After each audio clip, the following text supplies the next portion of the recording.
267페이지 고린도전서 4장 14절부터 16절까지의 말씀입니다. 신약성경 267페이지. 제가 14절, 여러분 15절, 16절은 다 같이 읽도록 하겠습니다. 내가 너희를 부끄럽게 하려고 이것을 쓰는 것이 아니라 오직 너희를 내 사랑하는 자녀같이 권하려 하는 것이라.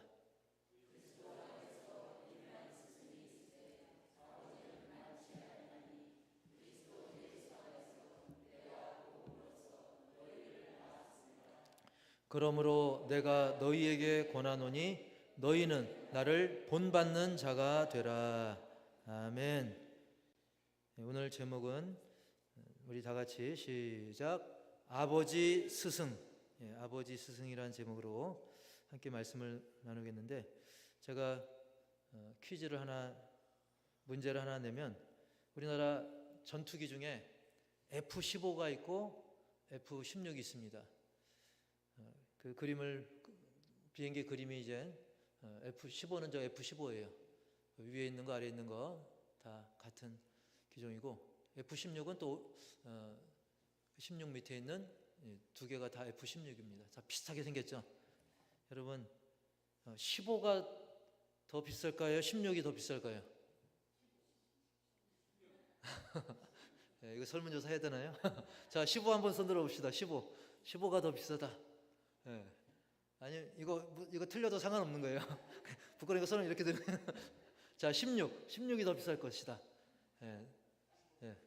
저도 그런 줄 알았어요. 저도 16이 더 비싼 줄 알았더니 알고 보니까 이게 일반인들은 잘 모릅니다.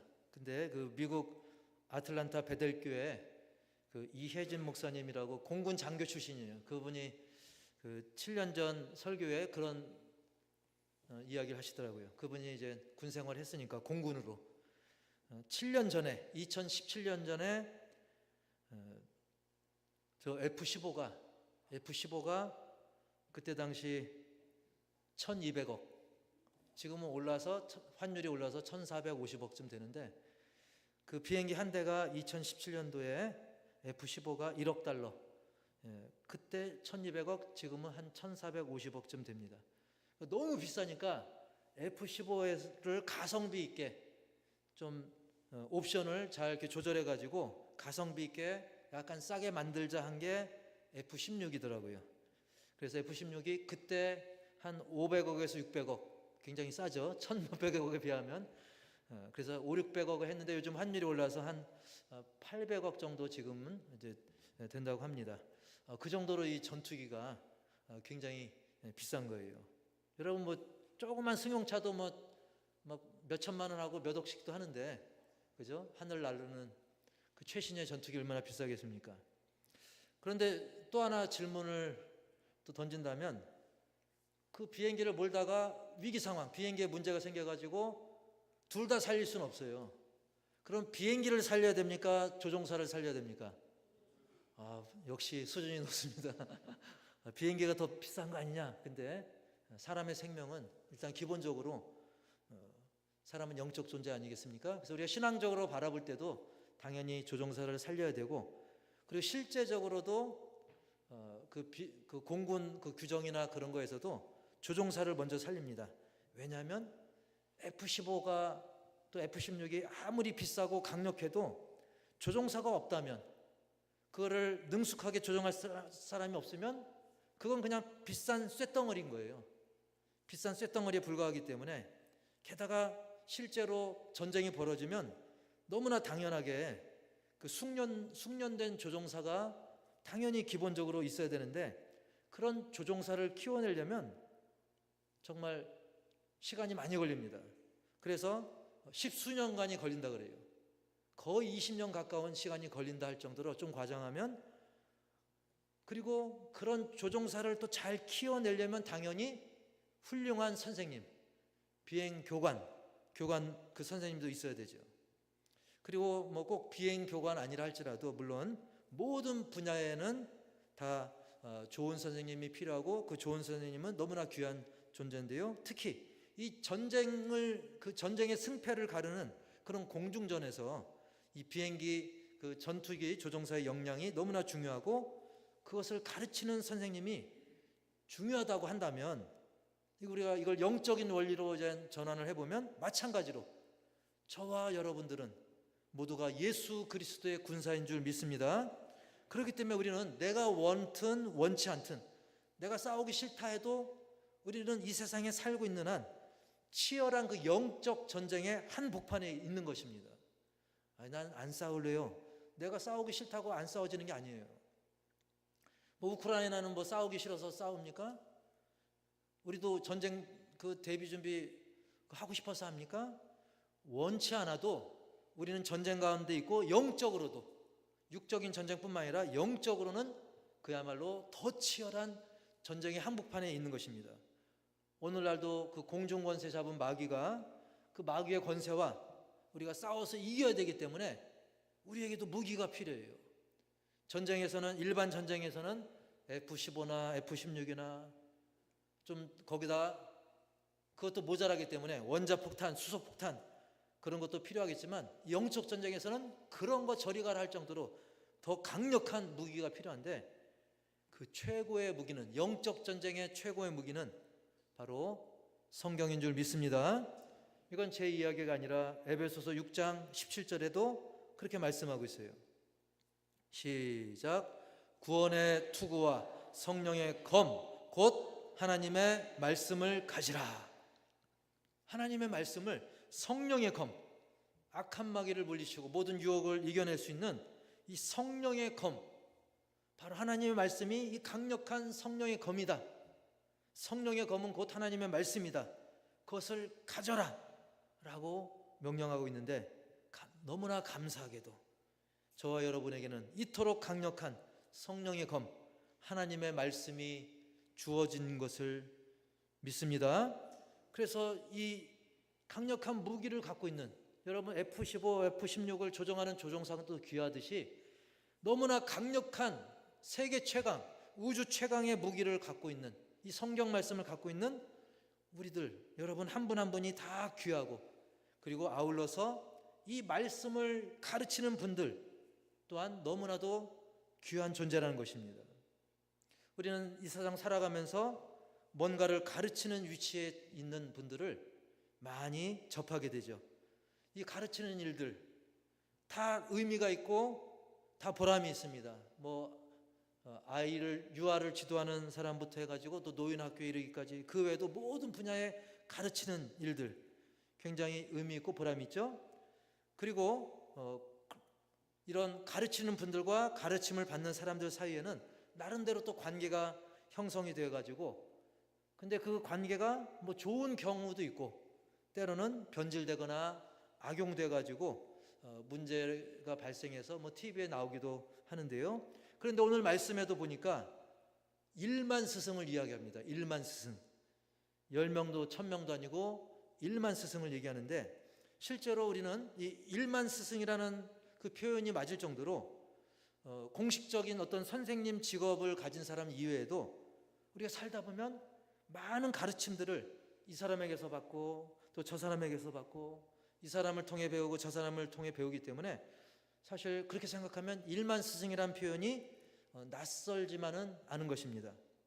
그래도 오늘 말씀이 증거하는 그 1만 스승이 무엇인가? 우리가 15절 말씀을 보시면 시작.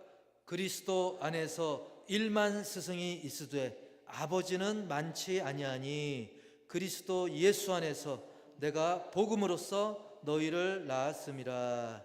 아멘. 1만 스승을 얘기하는데 근데 여기서 이 스승의 그 성경 원어를 이제 파고 들어가 보면 이 성경 원어적인 뜻은 좀 다소 좀 생소할 수 있어요. 따라서 해볼까요? 몽학 선생. 예, 여기서 스승은 몽학 선생이 그 원어적 의미인데 이 몽학 선생이 뭐냐면 당시 그 로마의 그 부유층에서 그 가정에서 그 자녀가 뭐 한 67살이 되면 기본 생활에 필요한 뭐 예의 범절이라든지 세상 살면서 필요한 여러 가지 학문들, 초등 지식, 초등 학문을 가르치기 위해서 누구를 썼냐면 그 노예들 중에 그래도 좀 똘똘한 사람을 선발해가지고 그들로 하여금 자녀들을 맡겨서 가르치게 했습니다. 그러니까 일종의 가정교사 역할을 한 거죠. 이들을 몽학선생이라고 불렀어요. 그런데 이런 스승이 1만 명이 있다 할지라도 아버지와는 엄연히 다르다, 그 얘기를 하는 거예요. 우리 다시 한번 15절 조금 전에 읽었지만 다시 읽어봅시다. 그거 생각하면서 시작. 그리스도 안에서 1만 스승이 있으되 아버지는 많지 아니하니 그리스도 예수 안에서 내가 복음으로써 너희를 낳았음이라. 아멘. 그렇죠? 아무리 이런 가정교사가 10명, 100명, 1000명, 심지어 1만 명이라 할지라도 낳으시고 기르시는 아버지 어머니하고는 엄연히 다른 것이죠. 마치 율법과 복음의 차이처럼 분명히 차이가 있는 거예요. 그래서 실제로 바울은 율법은 몽학 선생의 수준이다. 그냥 어렸을 때 우리가 신앙의 단계에서 처음에 죄를 좀 깨닫게 하는 정도, 율법이 그렇다고 한다면 믿음은, 진정한 믿음은 그렇지 않다. 그래서 율법과 복음의 차이를 비교할 때 몽학 선생을 이야기했던 것입니다. 실제로도 어떤 몽학 선생의 수준 또는 일반 스승의 수준은 어떻습니까? 그들도 가르칩니다. 또 훈계도 합니다.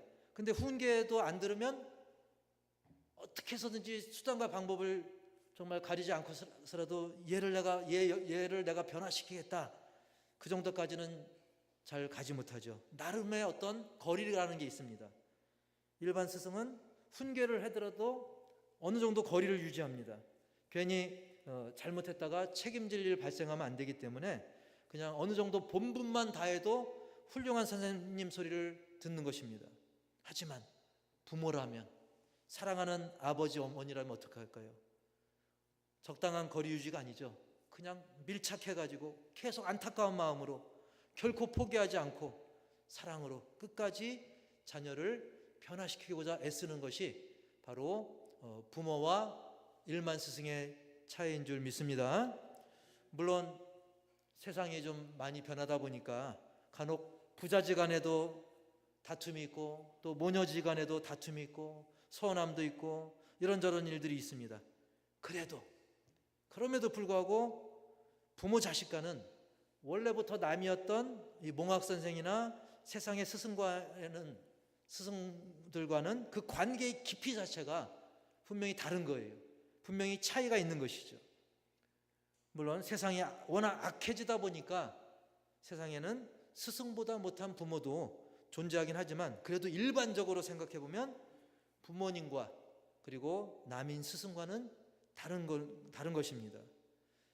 그렇기 때문에 바울은 자신을 이렇게 또 표현하기도 하는데요. 우리 14절 말씀 읽어봅시다. 14절 시작.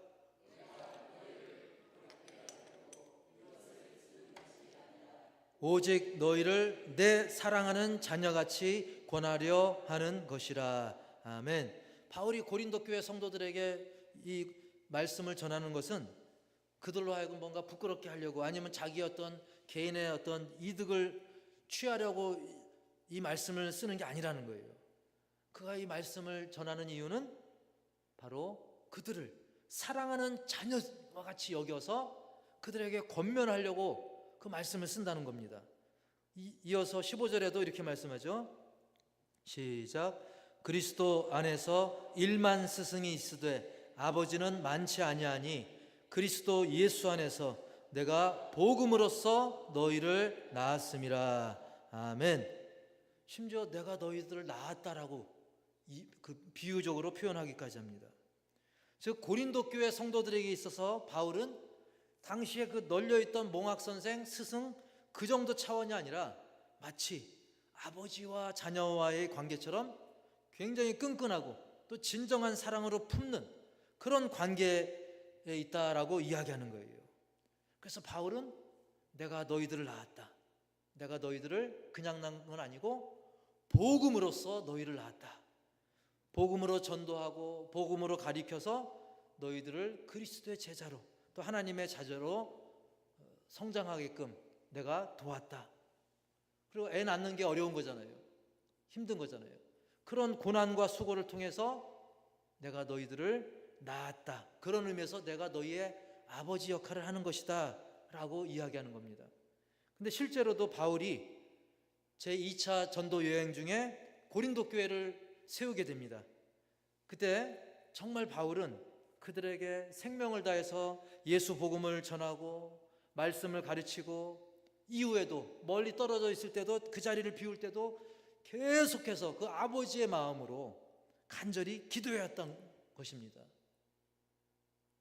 그런데 시간이 흘러서 안타까운 소문이 들려옵니다.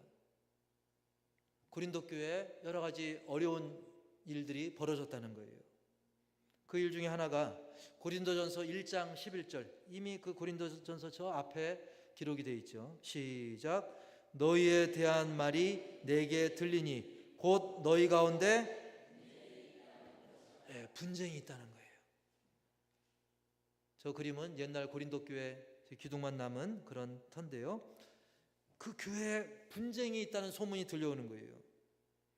여러분, 실제로 고린도 교회에 막 누구는 바울파, 누구는 아볼로파, 누구는 게바파, 이렇게 파벌이 갈리는 거예요. 교회 내에서도 마치 교회 내에서도 막 정치판처럼 개파 싸움, 파벌 싸움, 게다가 성경을 잘못 가르치는 거짓 교사, 그리고 율법주의에 부끄럽게도 간음죄까지, 이런 소문이 들려오는 거죠. 이렇게 엇나가는 그 고린도 교회의 실상을 바울은 그냥 남보듯한 게 아니라 정말 자기 친아들이 고통받는 그것으로 그 정도로 아파하면서 이 글을, 고린도전서를 기록을 했던 것입니다. 여러분, 이런 비슷한 일들이 그때만 있는 게 아니죠. 오늘날도 교회 내에서 뭐 지역색, 또 정치색, 또는 여러 가지 뭐 재산, 또 수준, 외모 등등 많은 그런 유형을 나눠서 서로 파벌 싸움하는 그런 부끄러운 일들이 간혹 뉴스를 통해서 나오기도 하는 것입니다. 여러분, 또 교회도 사람이 모인 곳이기 때문에 또 그런 일들이 전혀 없을 수만은 없는 거죠. 그러나 고린도 교회는 그런 일들이 더 심각했던 것입니다. 게다가 성적인 범죄까지도 있었던 것이죠. 그래서 너무나 아파하면서 이 글을 썼고, 오늘날도 교회에 침투해 들어오면서 이봐요, 우리 따로 성경 공부합시다, 이건 설문조사입니다 하면서 온갖 수단과 방법을 가리지 않고 친절하게 접근하는 그런 이단, 거짓 교사 같은 그런 사람들을 오늘날도 우리가 찾아볼 수 있는 것이죠.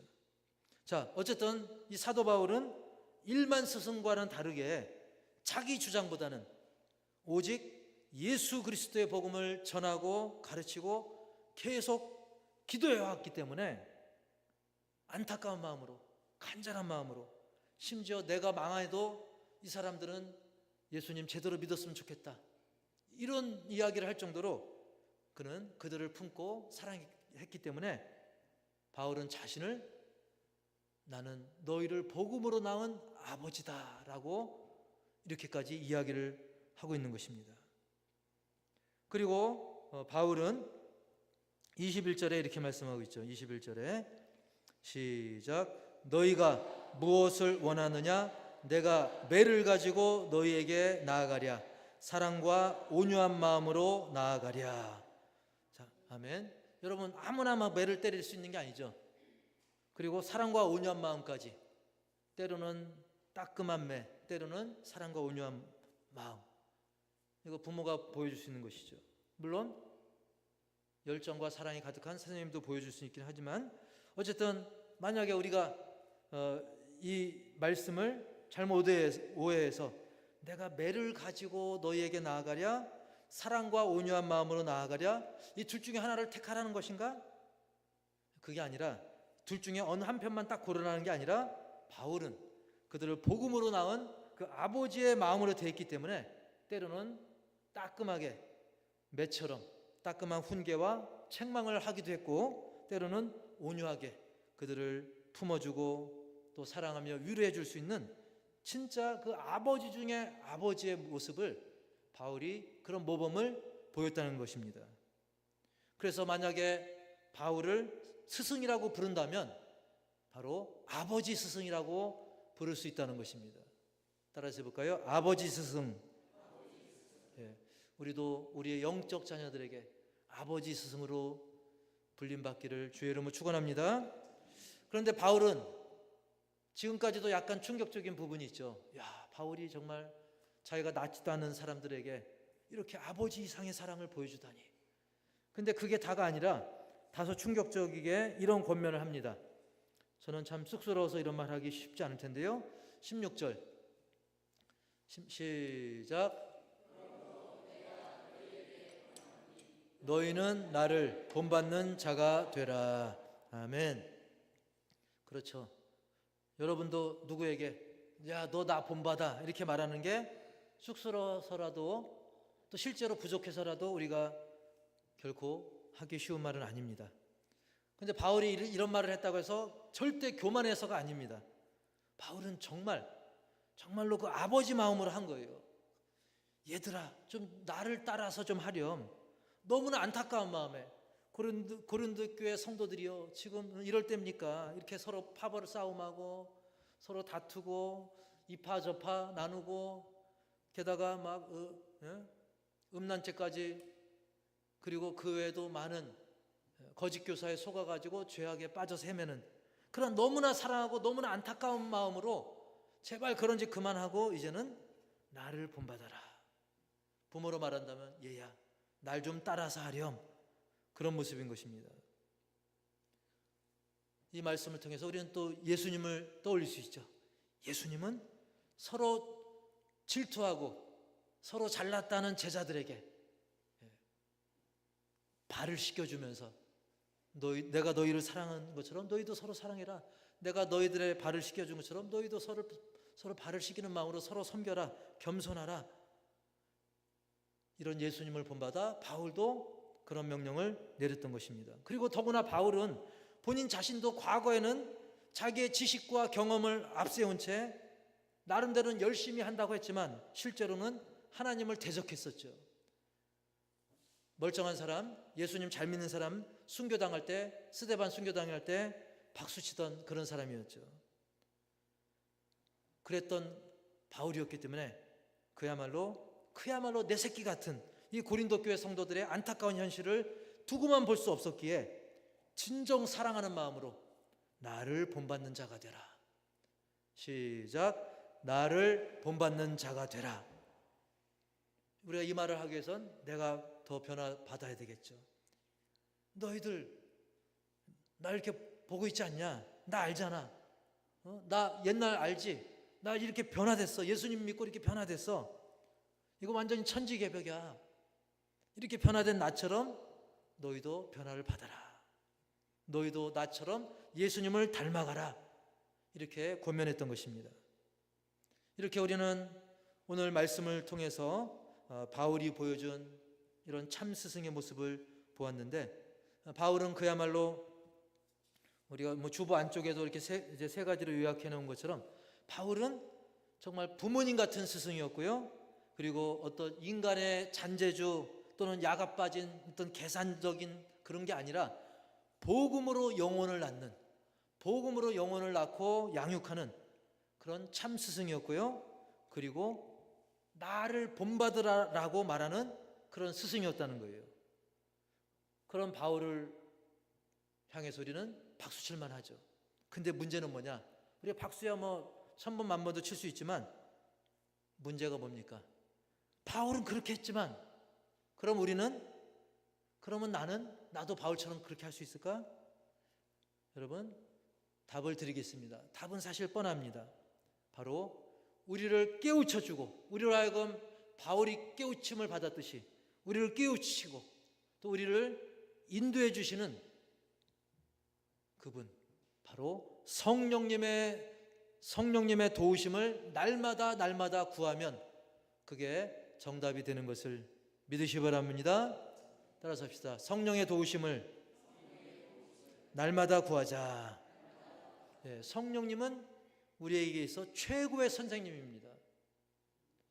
저는 말씀을 대언할 뿐이고 제가 태어나는 말씀 가운데 역사하시는 성령님, 또 여러분이 말씀을 읽을 때 역사하시는 성령님, 여러분 기도할 때 인도하시는 성령님, 그 성령님이 최고의 선생님이라고 하는 것은 요한복음 14장 26절에도 잘 나와 있죠.